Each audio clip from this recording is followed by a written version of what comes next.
할렐루야. 주의 은혜가 여러분에게 함께 하시기를 우리 주님의 이름으로 축원드립니다. 우리 옆에 계신 분한테 한번 인사, 안녕하세요. 반갑습니다. 인사도 좀 하시고요. 어제는 비가 많이 왔는데 오늘은 비가 좀 안 오지요, 밖에? 그래요. 교회 참석해서 예배드리라고 잠깐 하나님께서 비를 멈춰주신 것 같아요. 자, 오늘 하나님께서 우리에게 주시는 말씀은 우리 지난주의 제목은 같습니다.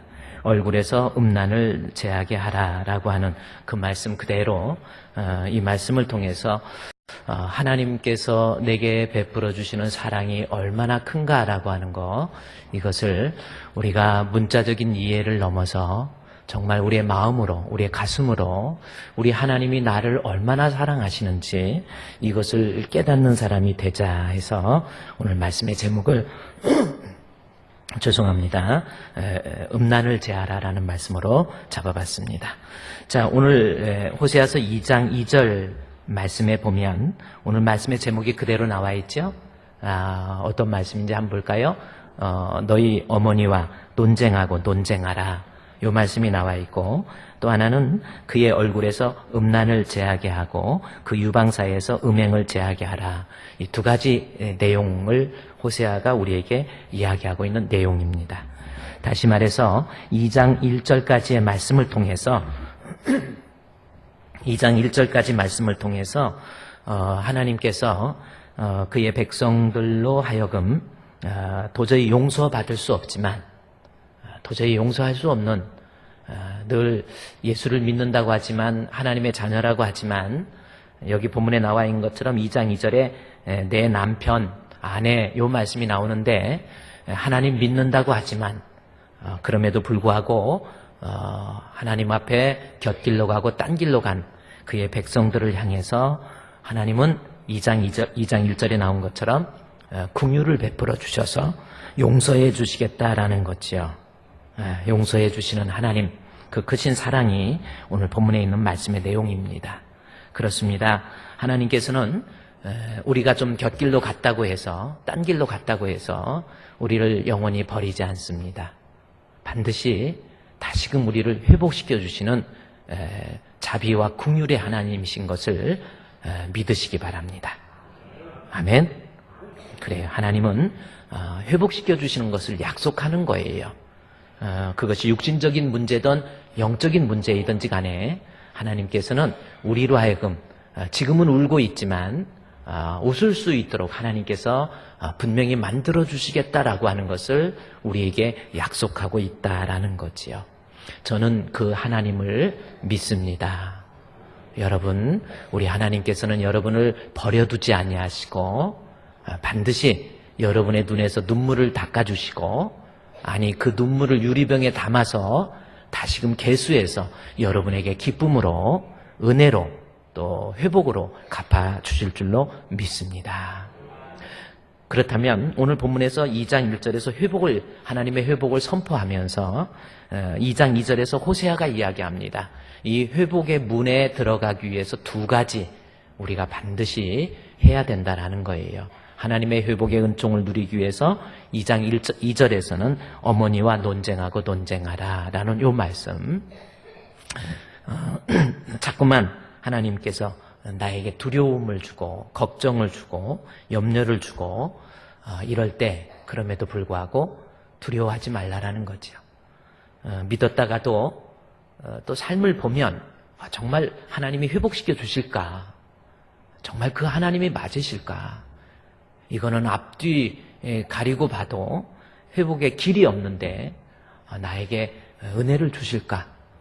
이럴 때 두려운 마음, 의심하는 마음이 있지만 그것은 마귀가 주는 마음입니다.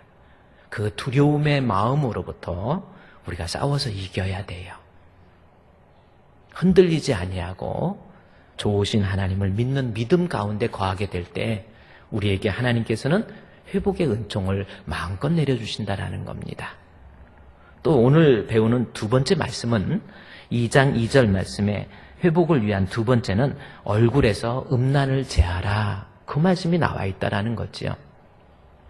이 말씀을 잠깐 살펴볼 때 얼굴에서 음란을 제하라고 하는 것은 얼굴은 그 사람의 내면을 상징하는 것인데 하나님이 보실 때에 그 사람의 내면, 겉으로는 신랑 되신 예수님, 하나님 믿는다고 하지만 그 사람의 내면의 중심을 보니까 하나님을 사랑하기보다는 오히려 세상을 더 사랑하고 있다라는 거예요. 하나님 믿는다고 열심으로 교회는 다니고 있지만 그 마음의 중심, 얼굴에 나타나는 거예요. 주님 그 마음의 중심에서, 특별히 본문의 말씀의 2장 2절에서 그 얼굴을 이야기하고, 또 하나는 그 유방 사이에서 음행을 제하게 하라라고 하는 것은 가슴을 얘기하는, 내 마음 중심의 깊은 곳을 보니까 사실은 하나님 믿는 것도 아니고 단지 믿은 것처럼 하는 거지, 믿음 있는 것처럼 하는 거지 믿음도 없는 것이고, 하나님 사랑한다고 말은 하지만 사실은 하나님보다는 세상의 돈을 더 사랑하고, 세상에서 주어지는 육신을 더 사랑하고, 세상의 명예를 더 사랑하고, 아니 세상에 내 자식을 하나님보다 더 사랑하는 그러한 모습, 그것이 바로 2장 2절에 나와 있는 내 얼굴에서, 내 가슴에서 음행을 제하라고 하는 말씀의 내용입니다. 이래야만이, 우리가 이 음행을 제거해야만이 하나님의 회복의 은총을 누릴 수 있다라는 거예요. 이 말씀 앞에 저와 여러분 한번 돌이켜 보십시오. 여러분 하나님 앞에 정결한 신부입니까? 아니시면 신랑이라고, 아니 예수님 믿는다고, 교회 다닌다고 이렇게 같이 예배도 드리고 그러는데 그 마음의 중심을 볼 때, 하나님이 그 마음의 중심을 뜯어볼 때 과연 내 마음속에서 우리 예수님을 나의 생명의 구주로 믿고 있는지, 아니면 정말 사랑하고 있는지, 말로만의 사랑이 아니라, 말로만의 주여 주여가 아니라 정말로 주님을 이 세상에 무엇보다도 사랑하는지 한번 돌이켜 보십시오. 세상보다는 주님 사랑하는 사람, 음행의 모습을 제거하는 사람, 그 사람이 하나님이 주시는 회복의 은혜를 누릴 수 있습니다. 왜 이렇게 내 삶이 힘듭니까? 왜 이렇게 어렵습니까? 지금 하나님 앞에 우리의 신앙을 점검해 보십시오. 내가 하나님 앞에 음행의 모습 아니냐는 거지요. 그렇다면 우리가 하나님을 뜨겁게 사랑하는 사람, 이것도 중요하지만 우리가 지난주에 배운 것은 우리 하나님을 끊을 수 없이 사랑해야 된다라는 것을 공부했는데, 오늘은 그 끊을 수 없는, 내가 결코 간음하지 아니하고 하나님 믿는 믿음의 사람으로서 내 마음의 중심에서 정직하게 우리 주님을 믿고 주님 사랑하는 사람이 되자라고 했는데, 그런 사람이 되기 위해서는 우리에게 중요한 것을 성경은 이야기합니다.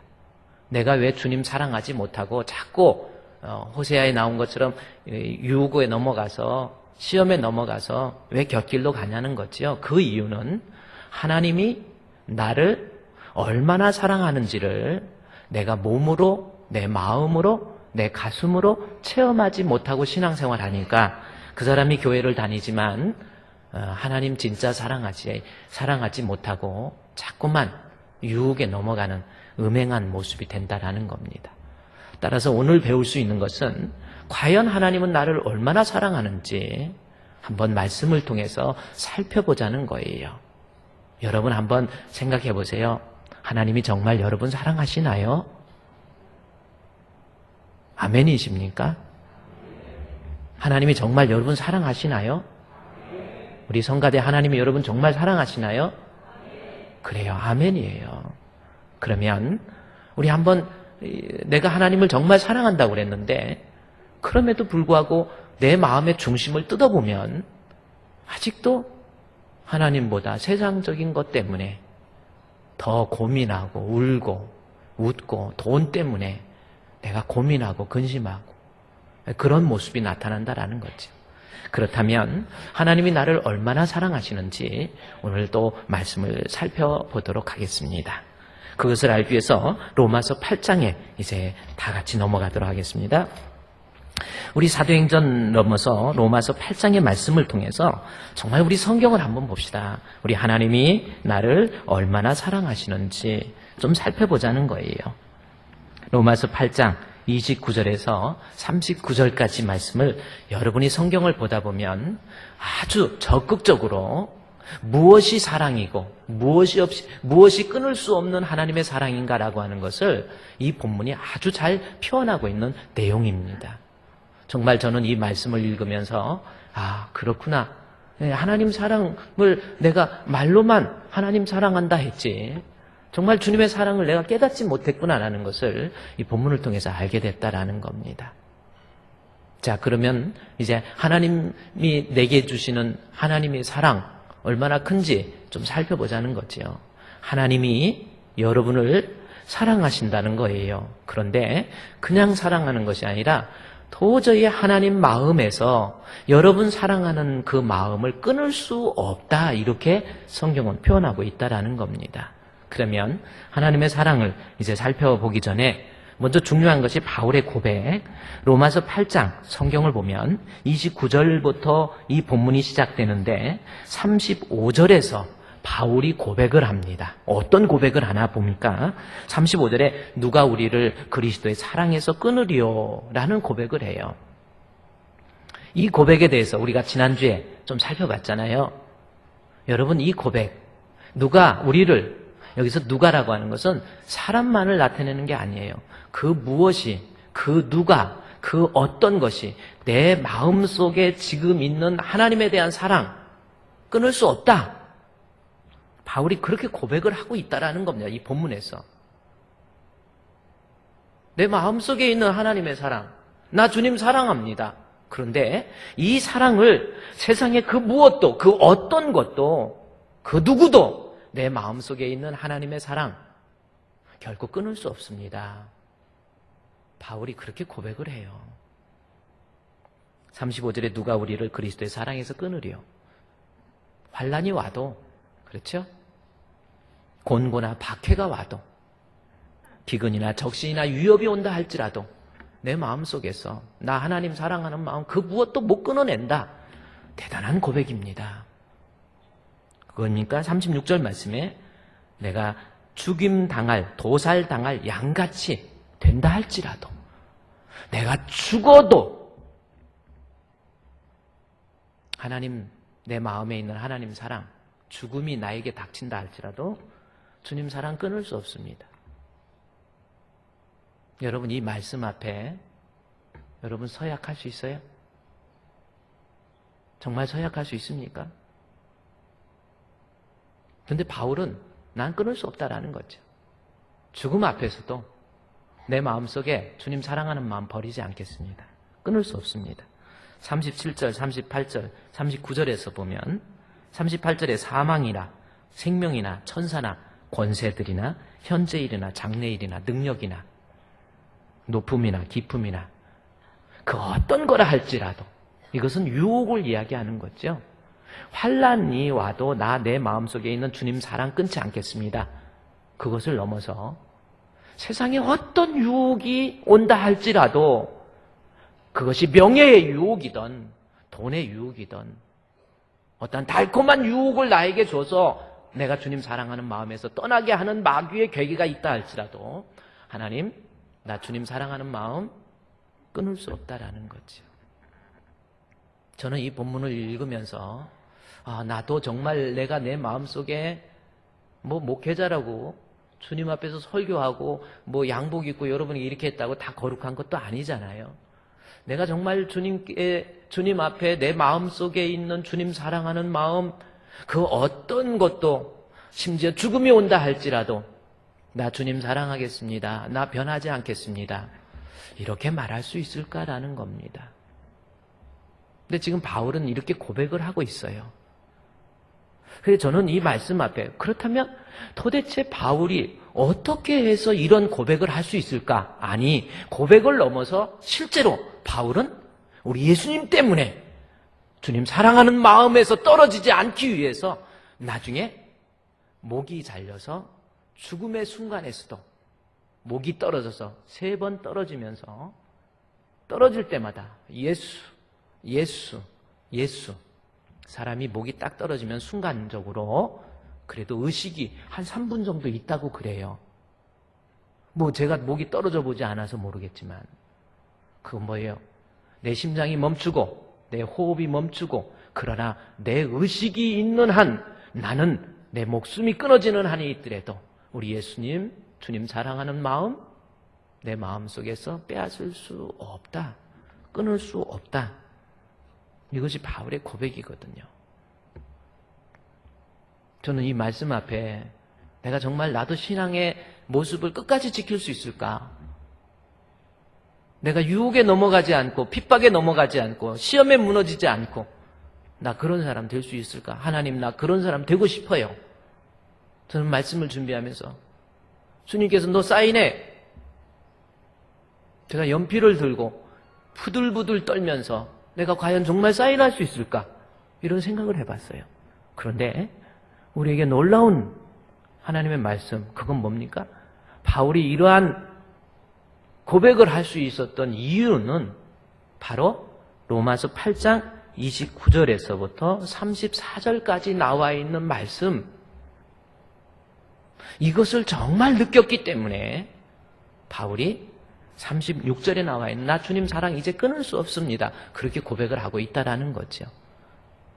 그러면 29절에서 34절까지 말씀의 내용은 무슨 내용입니까? 이것 때문에 이것을 알고 난 다음에 이것을 깨닫고 난 다음에 주님 내 마음속에 있는 이제 주님 사랑 누구도 못 끊습니다. 고백을 하거든요. 그러면 29절부터 34절까지 내용은 어떤 내용일까라는 겁니다. 바로 하나님께서 바울을 사랑하는 그러한 모습. 하나님이, 내가 하나님을 사랑하는 것이 아니라 하나님이 바울을 사랑하는 것을 바울이 몸소 체험하고 느낀 거예요. 이 말을 바꿔 얘기하면 오늘날 우리가 이 땅에 살면서 죽을 때까지 변함없이 주님에 대한 사랑, 그거 흔들리지 아니하고 누가 뭐라고 해도 내가 못 먹는 한이 있더라도 내가 가난하게 되는 한이 있더라도 내가 죽는 한이 있더라도 어떤 유혹이 있어도 내 마음속에 주님 사랑하는 마음 나 끊지 못합니다. 그렇게 고백할 수 있는 사람이 되려면 바울처럼 하나님께서 지금 나를 얼마만큼 사랑하고 계시는지 그것을 알아야만이 나도 그런 고백을 할 수 있고 또 그러한 순교자가 될 수 있다는 겁니다. 그렇다면 여러분 하나님이 나를 얼마나 사랑하시는지 한번 살펴볼까요?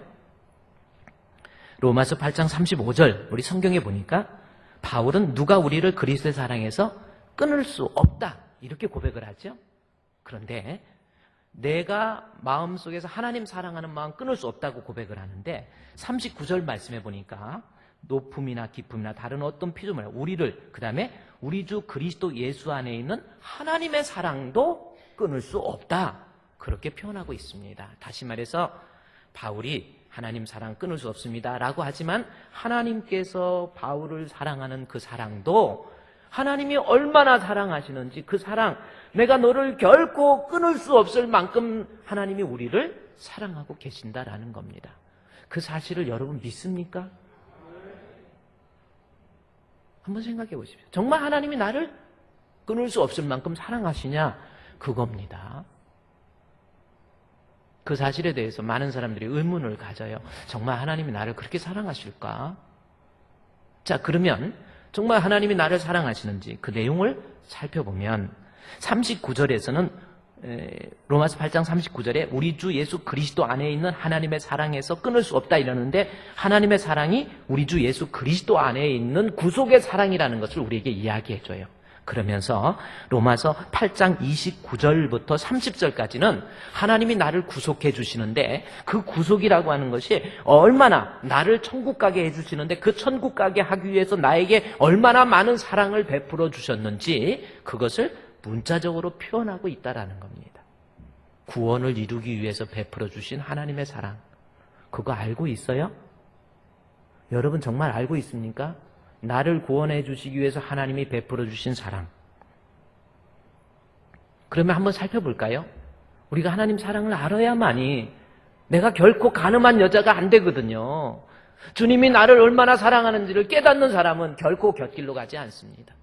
그러면 하나님의 사랑을 한번 살펴볼까요? 29절에서 30절까지 말씀해 보면 구원의 서정이라고 하는 5가지 과정을 통해서 한 과정 속에서 하나님이 나를 얼마나 사랑했는지를 본문의 말씀을 통해서 우리에게 표현해주고 있습니다. 그러면 한번 살펴봅시다. 정말 하나님이 나를, 여러분 이 기회에 내가 하나님이 나를 사랑한다, God loves you, 그래요? 이 말 얼마나 많이 들었습니까? 그런데 이것이 내 마음에서 정말 와 닿을 때, 깨달을 때 그 사람이 마음속에서 주님 사랑하는 마음이 변하지 않거든요. 그럼 한번 보면 첫째 29절부터 30절까지 말씀을 통해서 5가지를 이야기합니다. 구원의 서정에 있어서 볼까요? 29절에 하나님이 미리 아신 자들, 아심이라고 하는 것이 미리 아심이 나옵니다. 두 번째로는 또 미리 정하셨다라고 하는 29절과 30절, 30절에서도 미리 정하신 해서 미리 아시고 미리 정하시고, 또한 부르신다라는 말씀이 나옵니다. 부르시고, 또한 의롭다 하시고, 그 다음에 영화롭게 하셨다라고 하는 구원의 서정을 하나님께서 어떤 과정을 통해서 우리를 구원해 주셨는지 아주 자세하게 설명해 주고 있다라는 거예요. 자, 그러면 여기서 우리 한번 정말 말씀을 통해 살펴보면, 첫 번째, 하나님이 나를 사랑해 주시는데, 구원해 주시는데 미리 아셨다라는 단어입니다. 이것을 통해서 하나님 사랑을 여러분 느낍니까? 하나님이 나를 미리 아셨대요. 하나님 사랑이 느껴집니까? 그러면 미리 아셨다라는 것이 무슨 뜻이냐면, 그 뜻은 마음에 둔다 혹은 마음에 들다라는 뜻입니다. 하나님께서 나를 볼 때 여러 사람들 중에 나를 마음에 들어 하세요. 별로 기쁘지 않습니까? 내가 이새의 아들 다윗을 보니 내 마음에 합한 자다. 이 고백이거든요. 많은 사람들 중에 나를 하나님이 마음을 들어 해주셨다라는. 이게 별로 실감이 안 가면, 여러분, 제 친구 목사님들, 이제는 아이들이 결혼해서 애도 낳은 사람도 있지만은 이제 막 결혼을 할 적이에요. 딸을 얼마나 정성스럽게 키운 친구가 있는지 몰라요?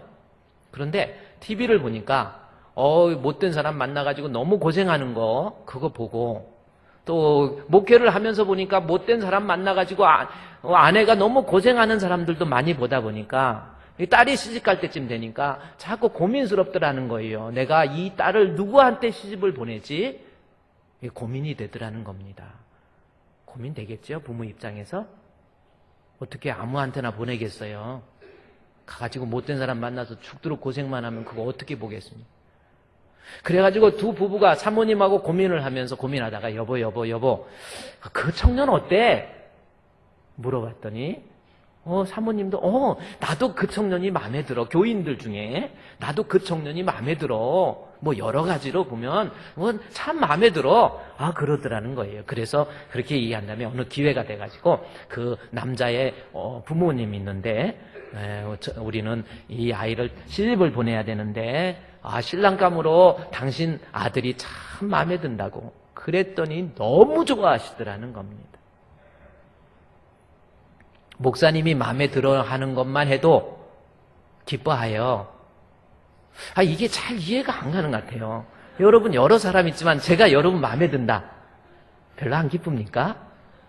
그러면 부부가 있는데 남편이 여러 사람들, 여자들이 여럿 있었지만, 아내 입장에서 남자들이 여럿 있지만, 남편의 입장에서 특별히 그 여자가 마음에 들었어. 뭔가가 내 마음에 자꾸 와닿는 거예요. 안 행복합니까? 이것도 이해가 안 가요.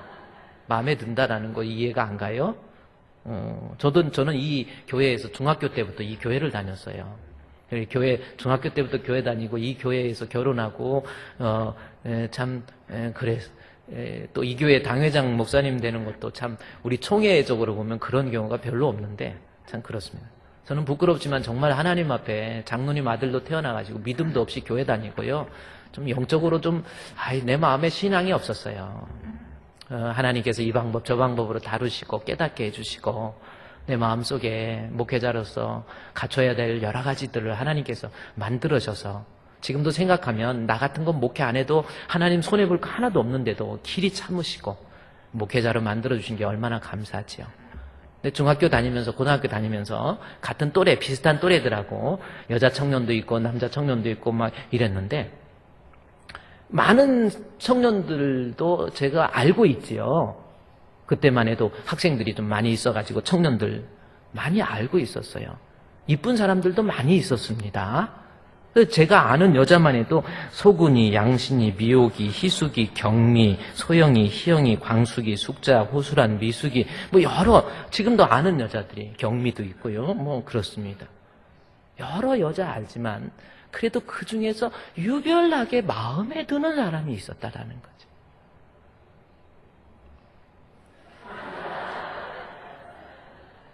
네. 어떻게 하다 보니까 그게 또 저는 믿음도 없이 남들 다 기도하고 그러는데 기도도 하기 싫어가지고 나무그늘에서 기타 치고 있는데 어머 오빠 멋있다 이래서 결혼을 했습니다. 이게 또 인터넷으로 다 나가가지고 지난번에 베트남에 가서 어저께 누가 왔는데 베트남에서 목사님 설교가 나오더래요. 극동방송. 그래서 조심을 해야 되는데 그래 어쨌든 여러 여자들 내가 미호기보다 또 소군이보다 희숙이보다 경미보다 광숙이보다 호수란보다 우리 현실적으로 마음에 있다라는 거예요. 마음에 둔 것 자체도 행복이에요. 하나님께서 여러분 구원해 주시는 데 있어서 여러분을 마음에 들어 하세요. 안 행복합니까? 사소한 것 같지만 하나님이 나 같은 건 뭔데 내 마음에 하나님 마음에 나를 두셨을까? 저는 너무나도 행복했어요. 이 말씀 앞에 하나님이 나를 마음에 두시고 내 마음에 합한 자다. 그뿐입니까? 29절 말씀에 미리 아셨다라는 것은 마음에 두었는데 그걸로 끝나는 것이 아니고 미리 아신 자들을 또한 그 아들의 형상을 본받게 하기 위해서 미리 정하셨대요. 이 정하셨다라는 것은 선택입니다. 하나님께서 나를 이제는 마음에 두었을 뿐만 아니라 나를 적극적으로 선택해 주셨어요. 그래, 너는 내 것이다. 너는 내 아들이다. 하고 선택을 해 주셨어요. 그런데 선택을 해 주신 이제 주님 앞에 선택된 자녀 된 거예요. 그런데 이 선택도 로마서 9장 우리 13절 말씀에 보면 리브가의 뱃속에 야곱과 에서가 있었는데 뱃속에서 태어나기도 전에 하나님께서 내가 동생 야곱은 사랑하고 에서는 미워한다. 그렇게 이야기합니다. 그러면서 이 태어나기 전에 로마서 9장 11절에 그 자식들이 아직 나지도 아니한 때에 다시 말해서 무슨 선이나 악을 행하지 아니한 때에 택했다라는 거죠. 그러니까 하나님의 선택의 기준이 내가 잘나서, 내가 착해서, 내가 선해서, 내가 열심히 있어서, 내가 이뻐서 나를 선택해 준 게 아니에요. 어떤 것 하기도 전에, 어떤 행동도 있기 전에 이미 뱃속에서부터 하나님께서 아무 조건 없이 무조건적으로 나를 선택해 주셨어요. 주님의 사랑이 그 사랑이었다라는 거예요. 바울이 이 사실 앞에 하나님, 내가 주님 앞에 핍박자 아닙니까? 근데 나를 마음에 두시고 나를 하나님의 자녀로 선택해 주셨으니 주님 감사합니다. 그 고백을 하고 있거든요. 더 나아가서 또 하나 볼까요? 30절에 미리 정했을 뿐만 아니라 그들을 또한 불러주세요. 부른다는 것은 콜링이라고 하는 것은 이제 하나님의 잔치에 직접적으로 나를 불러주세요. 확실하게 하나님의 선택을 컨펌해 주는 거예요. 변경되거나 취소되지 아니하도록 하나님께서 확실하게 불러주시는 이제 초대장까지 보내주신 거예요. 그뿐입니까? 30절에 부르시고 부르신 그들을 또한 뭐 해주셨어요? 의롭다 해주셨어요. 저는 이 말씀 앞에 나를 의롭다 해주신 거예요. 나 같은 죄인 여러분 죄가 뭡니까 도대체? 나 같은 죄인이라는 게 뭐예요? 죄가 뭔지 아십니까 여러분? 아니 죄를 지면 천국 못 가고 지옥에 가는데 그러면 무슨 죄는 지면은 지옥 가고 무슨 죄를 지으면 천국 갑니까? 지금 그거 아시고 있습니까 여러분? 아니 어디까지 죄를 져야 지옥 가고 어디까지 죄를 안 져야 천국 가는 겁니까? 이거 심각한 내용이에요. 우리는 조그만한 죄라 할지라도 주님 앞에 천국 갈 수가 없어요. 의로워질 수가 없어요. 나를 의롭게 만들기 위해서 방법이 없으니까 하나님께서 그 아들 우리 주 예수 그리스도를 보내주신 겁니다. 예수님 나를 대신해서 내 죄 없이 하시기 위해서 십자가에 못 박혀 죽으신 거예요. 그 감격이 여러분의 가슴으로 와닿느냐는 거예요. 정말 나를 살리시기 위해서 우리 주님 십자가에 못 박혀 죽으셨다라고 하는 것이 하나님의 그 크신 사랑 과연 이 본문을 통해서 깨달을 수 있느냐? 여러분 그 말씀입니다. 여러분은 어떻습니까? 오늘 우리가요 하나님 앞에 이 찬송을 이렇게 저는 부르면서 제가 일부 예배 때는 갑자기 눈물이 나가지고 우리 주님께서 찬송을 부르는데 오 사랑의 예수님 우리 예수님이 나를 사랑하셨구나 그걸 생각하는 순간 이 본문이 나를 위해서 대신 십자가에 못 박혀 죽으신 예수님 오 사랑의 예수님 내 마음을 곧 엽니다 곧 들어와 나와 함께하며 내 생명이 되소서 그 찬송 부르면서 죄악의 죽을 인생을 심히 불쌍히 여기사 저 하늘 영광 버리고 이 세상에 오셨네 오 사랑의 예수님 찬송을 부르는데 정말 나를 살리시기 위해서 하늘 보좌 영광 버리고 이 땅에 오신 주님 주님 감사합니다 주님 고맙습니다 나 살리시기 위해서 얼마나 많은 대가를 지불했습니까? 그것을 내가 몸으로 느끼지 못하고 체험하지 못하니까 말로는 주님 사랑한다고 하지요. 여지없이 유혹에 넘어가는 거예요. 나를 구원해 주시기 위해서 십자가에 못 박히시고 모진 고난 홍포를 입은 구주는 가시면류관 쓰시고 저 십자가 높이 달리사 그 아픔을 참았네.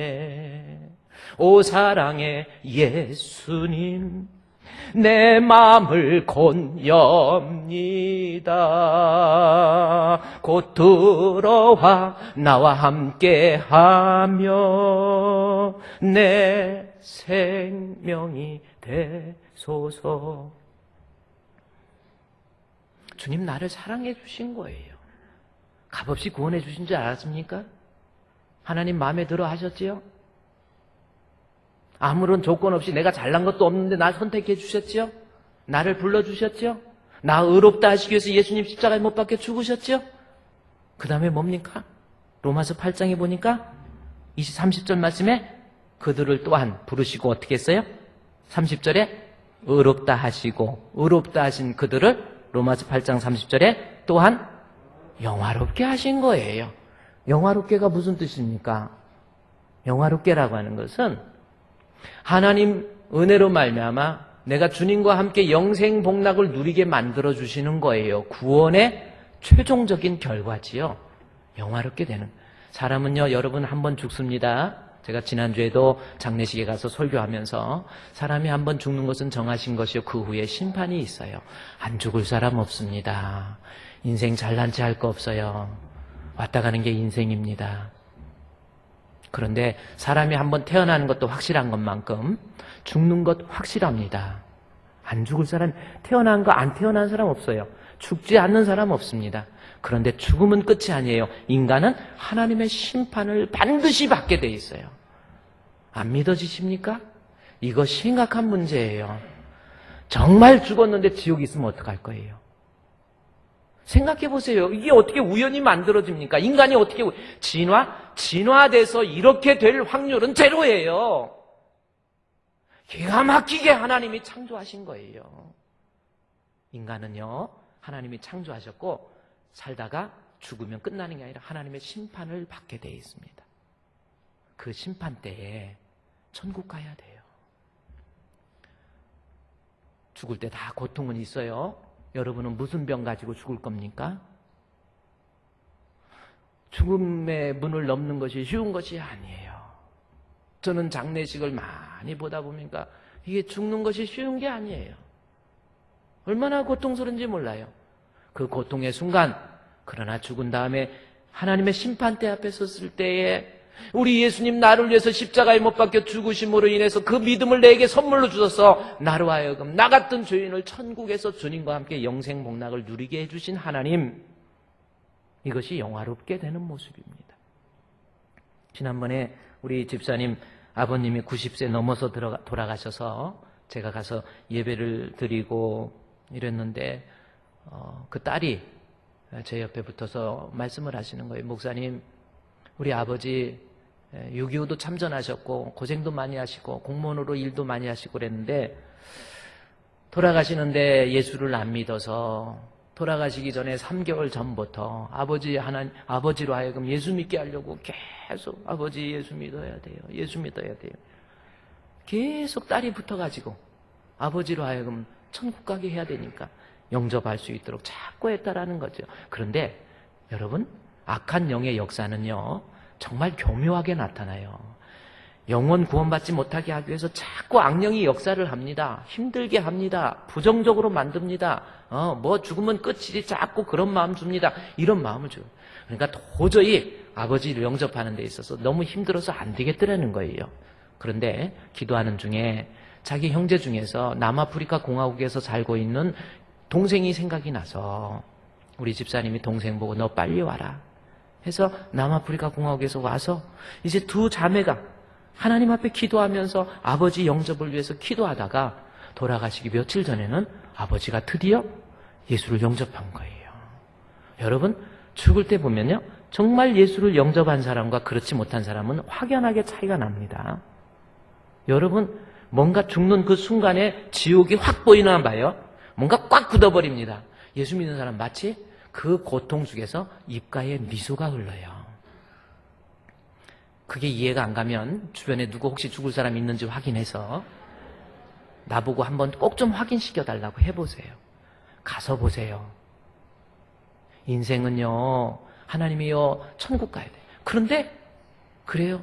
그래서 천국 가세요. 그래서 아버지가 돌아가시기 전에 아멘, 아멘 하고 영접해서 딸이 너무 기뻐가지고 아버지 이제 천국 가서 아버지 만나요. 그런데 천국 가시면 우리 시아버지 혹시 진짜 천국 갔는지 확인 좀 하시고 나한테 연락 좀 주세요. 그랬더니 아버지가 웃으시면서 그 고통 중에 웃으면서 천국 가셨다. 그 이야기를 하시더라고요. 나로 하여금 여러분 죽을 때 웃으면서 죽어야 돼요. 나로 하여금 천국에서 주님과 함께 영생 복락을 누리게 해주신 하나님, 그 은혜 얼마나 감사합니까?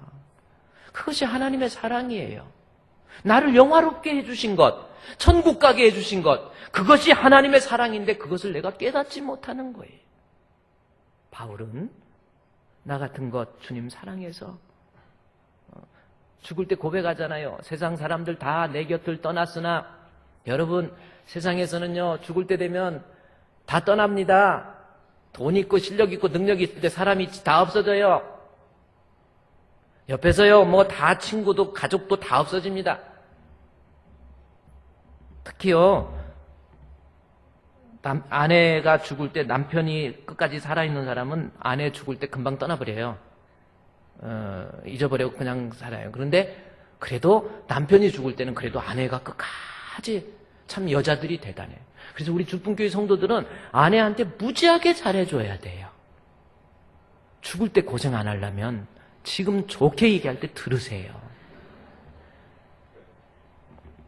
그리고 꼭 기도해서 가능한 남편들을 빨리 죽으세요. 아내보다 먼저 죽어야 여러분이 편해집니다. 혼자 남아서 어떡하시려고 그래요? 화장실에서 웃는다? 누가 여러분에게 갑니까?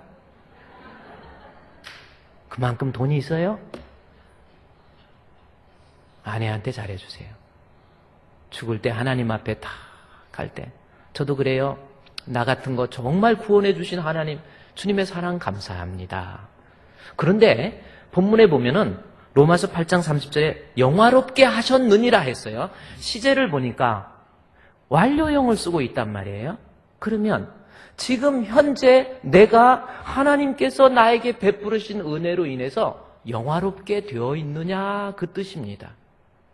그렇죠? 시제를 보세요. 30절에 영화롭게 할 것이다가 아니라 이미 영화롭게 된 거예요. 저는 이 말씀을 보면서 또 다시 생각을 해봐요. 내가 정말 나는 영화로운지. 나 예수님 몰랐다고 한다면, 예수님 안 믿었다고 한다면 아마 지금쯤 내가 이렇게 돼 있지 않았을까. 저는 원래 목회도 안 하려고 그랬는데 그냥 목회하기 싫어가지고 막 그럴 때 우리 아버지, 어머니, 너는 죽을 데다 살아서 이름도 성은이야. 하나님의 은혜로 살았어. 넌 서운했으니까 목회 안 하면 안 돼. 그래도 학교 다닐 때 목회 안 하려고 막 그래가지고 이러면은 어느 날 우리 목사님 오셔서 설교하는데 다리를 절고 이러고 오시더니 내가 목회를 해야 되는데 안 했다가 매를 맞았다는 꼭 그 사람들이 나타나가지고 나는 무서워서 목회를 한 거예요. 다리 부러지기 싫어서. 또 한 사람은 눈이 빠졌다고 왔는데 내가 예수를 미리 영접하고 목회를 했어야 되는데 안 했다가 이 친구들이 놀다가 대나무 화살을 쐈는데 눈이 맞아서 눈이 빠졌다라는 거예요. 아, 목회 안 하면 눈 빠지는구나. 저는 그랬어요. 정말 믿음도 없이 이랬다가. 그런데 주님께서요, 내가 지금 목회 안 하고 같이 있었던 친구들은요, 공부도 잘하고, 인류대학 나오고, 한 번씩 만나보면요, 동창회 이렇게 만나보잖아요. 얼굴 보면 술에 찌들려가지고 얼굴 누렇게 내고 담배 피고 막 이러고 앉아서 만났는데 그렇게 공부도 잘하는 친구인데 삼성 들어갔다 7년 만에 나와갖고 왔는데 앉아갖고 이야기를 하는데 손을 벌벌벌 떨고 있어요. 여러 동창들 한 30여 명 모여있지만 제일 쌈박한 사람이 저더라고요. 제가 좀 미안해요. 저예요. 벌써 반짝반짝 빛나고 막 하는데 저 사람이 누구냐 그랬더니 최성은이라고. 야, 저렇게 가서 여러 사람들 가운데 이야기하는데 남들 다 세상에 살면서 이러는데 내가 가니까 말빨이 서요. 제일 돈도 많을 것 같다고. 밥 먹고 난 다음에 돈 내라고 다 빠져나가 버려요. 제가 지금 말씀드리는 거는 나 예수 믿고 지금 행복합니까? 여러분 영화로우십니까? 옆에 사람 한번 보십시오. 지금 영화로워요? 정말 내 마음에 예수를 영접하면 그 얼굴에, 그 삶에 영화로운 모습이 나타나요. 갈라디아서 2장 20절 말씀해 보면 내가 그리스도와 함께 십자가에 못 박혀 죽었나니 이제 내가 산 것이 아니고 내 안에 예수님이 와 계세요. 그렇죠? 예수님이 내 안에 계시면, 그렇죠? 저는 지금 예수님이 내 안에 계시기 때문에 내가 가진 것 없어도 부유한 자가 되어 있고, 절망할 수밖에 없는, 낙심할 수밖에 없는, 도저히 희망이 없고 소망이 없는 그 환경 속에서도 우리 주님이 주시는 은혜로 인해서 내가 소망 중에 거할 수 있으며 슬퍼할 수밖에 없고 좌절할 수밖에 없는 환경 속에서도 저는 웃을 수 있고 행복할 수 있어요. 왜? 예수님이 내 안에 있기 때문에. 세상으로 따지고 보면 저도 정말 어려운 거 많아요. 죽을 위기도 병들어서 죽을 위기도 당해본 적도 있고 결혼해서 13년 동안 아이가 없어서 얼마나 고민도 하고 정말 하나님이 살아계시면 왜 우리 가정에 이런 일이 있어야 되냐 그런 원망도 했어요. 그런 저런 위기 속에서도 그럼에도 불구하고 내가 웃을 수 있고 내가 좌절하지 않고 소망을 가질 수 있으며 아무것도 없는데도 불구하고 내 마음의 부유함을 가질 수 있었던 이유는 우리 예수님이 지금 내 안에 계시기 때문에. 그게 영화로운 겁니다. 예수가 여러분 마음에 없으면 아무리 많은 돈을 가졌다 할지라도요, 그 얼굴에 기쁨과 감격이 없어요. 행복하지 않습니다. 돈 없어서 불행합니까, 여러분? 그러면 돈 있는 사람은 다 행복한가요? 아니에요. 예수 그리스도의 구속의 주가 내 안에 계시면 아무것도 가진 것 없어도 우리가 행복하게 웃을 수 있는 거예요.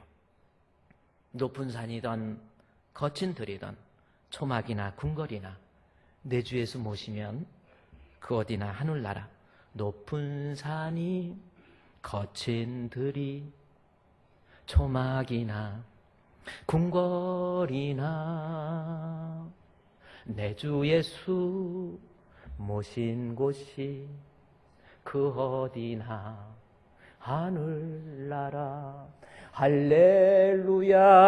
할렐루야 찬양하세 내 모든 죄 사함 받고 주 예수와 뭐하니까 동행하니 예수님이 내 안에 있으면 그 어디나 하늘나라. 어때요? 주님의 사랑이 느껴지십니까? 바울이 그 주님의 사랑을 로마서 8장 29절부터 한 구절 한 구절 통해서 주님이 나를 이토록 사랑하시는 것을 몸소 깨닫고 체험한 거예요. 몸소 깨닫고 체험하니까 거기서 고백이 8장 29절부터 주님의 사랑을 깨닫고 난 다음에 8장 35절에 주님의 사랑을 깨달으면서 바울이 주여 주님 나를 이토록 사랑하신 주님의 은혜 그 사랑을 깨닫고 나서 누가 내 마음속에 있는 그리스도의 사랑에서 나를 끊으리요? 환난이나 핍박이나 기근이나 적신이나 위협이나 가리랴 내가 짐승처럼 취급을 받아도 죽음이 내 앞을 막는다 할지라도 내 안에 있는 그리스도의 사랑 나 끊을 수 없습니다. 그 고백을 하고 있잖아요. 내가 왜 호세아서에 나온 것처럼 여러분 곁길로 갑니까? 교회 다니면서 계약관계에 있다고 그러면서 신랑 되신 예수님 정결한 신부가 되겠다고 막 다짐하면서 왜 아직도 음행한 여자처럼 그 마음의 중심을 보면 하나님 사랑하는 마음 하나도 없어요. 예수님 믿는 믿음도 없어요. 그 속에 허사와 계율만 가득하니까 곁길로 가버린 거죠. 하나님 사랑을 깨닫지 못하기 때문에 그래요. 주님의 크신 사랑 깨달을 수 있는 저와 여러분이 되시기를 주님의 이름으로 축원드립니다. 그런데 여기에서 또 하나 알아야 될 것은 그러면 목사님 하나님이 나를 그토록 사랑하신다면 그렇죠? 내가 행복해야 되잖아. 하나님이 나 사랑한다면 그토록 사랑하셨으니까 여기 나중에 로마서 8장에서 보면요 32절에서 자기 아들을 아끼지 아니하시고 우리 모든 사람을 위해서 내주신 지가 어찌 그 아들과 함께 모든 것 우리에게 내어주세요.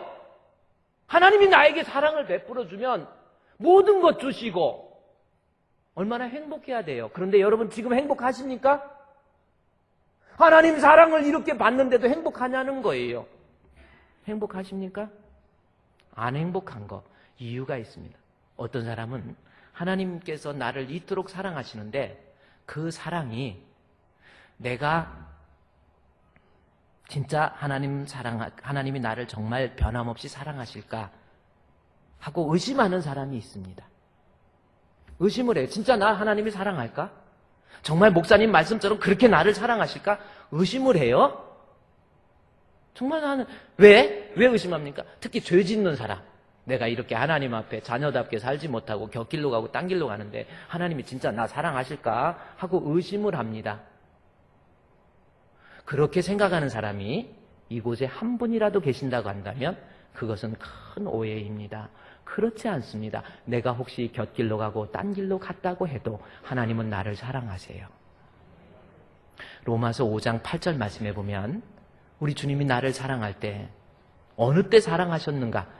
로마서 5장 8절에 내가 성경 화면에 나옵니다. 내가 주님 앞에 원수 되었을 때에 우리 예수님이 나를 위하여 십자가에 못 박혀 돌아가셨어요.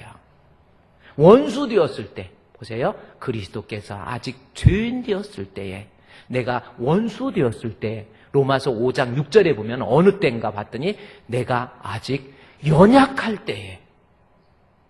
자, 연약할 때 무슨 뜻이에요? 연약할 때가 어떤 때? 로마서 5장 6절에서 연약할 때라고 하는데 그 연약이라는 게 뭔가 봤더니 내가 경건하지 않는 자. 예배도 제대로 안 드리고 기도도 제대로 안 하고 그러니까 나는 하나님이 안 사랑할 거야. 이렇게 생각하지 말라라는 겁니다. 우리 주님이 나를 사랑할 때에는 내가 경건하지 않았을 때, 죄인 되었을 때, 원수 되었을 때 그럼에도 불구하고 주님은 나를 끊을 수 없이 끝까지 변함없이 사랑하고 계신다라는 것을 바울은 로마서를 통해서 계속해서 이야기하고 계세요. 끝까지 사랑하세요. 제가 이런 경우, 우리 국회의원 선거나 시장님 선거할 때 제가 초청을 받아서 간 적이 있어요. 뭔 일이 있을 때 오셔서 목사님 축하해 주세요 해가지고 개소식을 합니다. 선거를 위한 개소식을 한다 해가지고 제가 간 적이에요. 목사님 내빈이라고 해갖고 오시라 해갖고 가서 이렇게 했더니 뭐 국회의원도 다른 분들도 와 있고 다 이렇게 했는데 가서 오니까 뭐 그분이 목사님 안녕하세요 하고 막 인사를 해요. 그리고 목사님 여기 앉으세요 해서 제일 앞자리 이렇게 앉아서 있는데 많은 사람들이 그 국회의원한테 인사하기 위해서 들어오는데 반갑습니다, 고맙습니다, 사랑합니다 이렇게 하면서 악수를 하는데 갑자기 분위기가 어떤 이상한 사람이 하나 들어왔어요. 당에서 유력한 사람. 그 사람이 딱 나타나니까 그 국회의원 되겠다는 사람이 그냥 안녕하세요, 반갑습니다. 손이 떨어질 것 같아요. 반갑습니다. 어서 오세요. 고맙습니다. 어서 오세요. 그래서 제가 보고 느낀 게 있다고 한다면 저 사람한테 모든 사람이 똑같이 좋은 것은 아니구나. 그걸 알았어요. 어떤 사람은 더 좋고. 그 생각이 문득 나면서 지금 여러분, 여기 계신 여러분한테 우리 주님께서 보실 때 여러분을 보면 지금 하나님은 어떤 모습으로 여러분을 맞이할 것 같아요? 야, 너 또 왔니? 야, 너 살아가면서 너는 왜 매사가 그러냐? 오늘 예배 왔니? 오기는? 아유, 야, 적당히 거기 앉아. 아무래도 내 삶을 보면은 우리 주님이 나를 반갑게 맞이해 주지 않을 것 같이 생각하는 사람이 있다고 한다면 그것은 큰 오해입니다. 우리 하나님은 그렇게 사랑하지 않으세요. 누가복음 15장에 보면 탕자의 비유가 나와요. 아들이 곁길로 갔어요. 아버지의 재산을 달라고 그래갖고 가지고 도망갔어요. 그거는 돌에 맞아 죽을, 유대인들의 관습에 보면 돌에 맞아 죽을 죄인입니다. 그런데 그 아들이 돌아올 때 얼마나 죄인입니까? 아버지가 어떻게 맞이합니까? 일어나서 아버지가 들어가니라. 아직도 거리가 먼데 아버지가 그를 보고 치인이 여겨 달려와서 목을 안고 입을 맞췄다라는 말씀이 나옵니다. 이것이 하나님의 사랑이에요. 내가 혹시 곁길로 가고 나는 미약하고 나는 곁길로 갔다 할지라도 내가 지금 하나님 앞에 감히 고개를 들 수 없는 죄인이라 할지라도 지금 이 자리에 우리 주님의 마음은 나 같은 죄인 뛰어가서 달려가서 몸에 안으시고 품으시고 눈물을 흘리면서 야 반갑다, 야 사랑한다. 이것이 하나님의 사랑이에요. 그렇죠? 내가 잘나서 사랑한 게 아니래. 주님은 끝까지 나를 변함없이 사랑하시는 거예요. 믿으십니까? 혹시 여러분 나 같은 거는 주님이 버렸을 거야? 아니라니까요. 내가 죄인 되었을 때 나 위해서 십자가에 못 박혀 죽으셨잖아요. 바울이 그것을 깨달은 거예요. 내가 주님 핍박자인데 나를 향해서 구원의 은혜를 주신 주님. 바울은 그 자리에서 펄짝펄짝 뛰는 거예요. 늘 울어도 눈물로써 못 갚을 줄 알아. 몸밖에 드릴 것 없어 이 몸 바칩니다. 여러분 그거잖아요. 주님의 사랑을 깨달으니까 여러분 그런 모습이 될 수 있다는 겁니다. 그러면 마지막으로 여기서 하나만 더 생각해 봅시다. 여러분 주님은 나를 변함없이 어떤 환경 속에서도 나를 버리지 아니하시고 끝까지 사랑하시는 것 아멘이십니까? 그 하나님을 아셨습니까? 그러면 그 하나님의 사랑을 받으면 나 지금 행복해야지. 그런데 행복해요?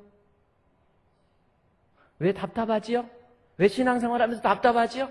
왜 가정에서 자꾸 싸움과 다툼이 있지요? 왜 불안하지요? 왜 그렇습니까?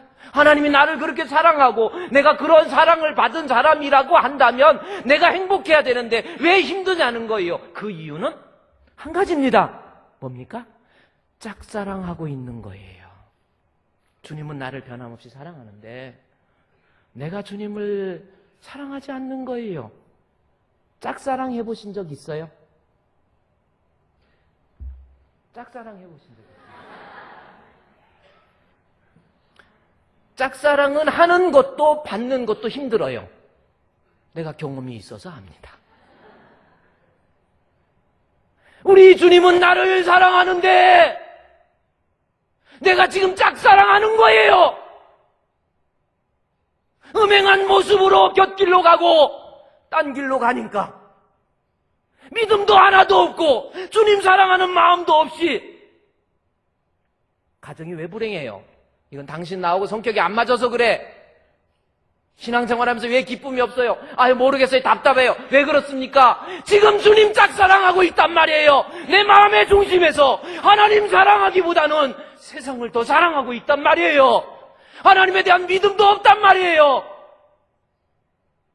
그로 인해서 내 삶이 지금 이렇게 망가져버린 거라는 겁니다. 이것이 바울이 우리에게 이야기하는 내용이에요. 오늘 호세아서의 말씀을 통해서 주님은 나를 변함없이 사랑합니다. 끊을 수 없는 주님의 사랑, 그 주님의 사랑 앞에 여러분의 사랑은 어떻습니까? 끊을 수 있습니까? 여러분 사랑 어때요? 나 주님 때문에 바울처럼 환난이든 핍박이든 기근이든 적신이든 어떤 유혹이 있든 핍박이 있든 시험이 있든 내 목숨이 끊어지는 한이 있더라도 나 주님 사랑합니다. 사인할 수 있어요? 사인할 수 있습니까? 이것이 회복되어야 주님의 은혜가 우리에게 회복되는 겁니다. 우리 다 같이 하나님 앞에 기도해요. 하나님, 주님이 나를 이토록 사랑했는데 내가 주님 앞에 짝사랑하는 것 아닙니까? 하나님, 세상이 좋고 돈이 좋고 자식 때문에 신앙이고 뭐고 다 포기하는 모습이 아닙니까? 주님 앞에 불충합니다. 예배도 제대로 드리지 못합니다. 기도도 제대로 못합니다. 하나님 짝사랑하는 이 모습 아닙니까? 주여 용서해 주시고 주님 사랑 회복해서 하나님 끊을 수 없는 사랑 가운데 주님이 주시는 은혜를 누리게 하옵소서. 기도하겠습니다. 다 같이. 하나님 아버지 하나님이 오늘 주신 말씀을 통해서 우리가 주님에 대한 짝사랑에 대해서 살펴보게 해주신 주님, 우리 주님의 크신 사랑을 이제 깨달았는데 하나님께서는 변함없이 나를 사랑하시는데 죄인된 나를 위해서 십자가에 못 박혀 죽으시기까지 나를 사랑했는데 우리의 모습이, 우리의 삶이 주님 앞에 얼마나 부끄럽고 연약하고 나약합니까? 주여 그러니 세상이 힘이 들지요, 답답하지요, 어렵지요, 고민스럽지요, 불행하지요. 주님에 대한 참사랑을 회복할 수 있는 우리 주품교회 성도들 되게 주시옵소서. 예수님의 이름으로 기도드리옵나이다. 아멘. 하나님, 주님 나를 사랑하신 그 사랑, 끊을 수 없는 사랑인데 나도 이제 주님에 대한 사랑 회복하기 원합니다. 어떠한 유혹에서도 죽음이 온다 할지라도 나 주님 사랑하겠습니다. 변하지 않겠습니다. 그러한 고백이 우리의 고백이 되어서 하나님이 주신 참된 회복의 은총을 누리게 해 주시옵소서. 예수님의 이름으로 기도드리옵나이다. 아멘.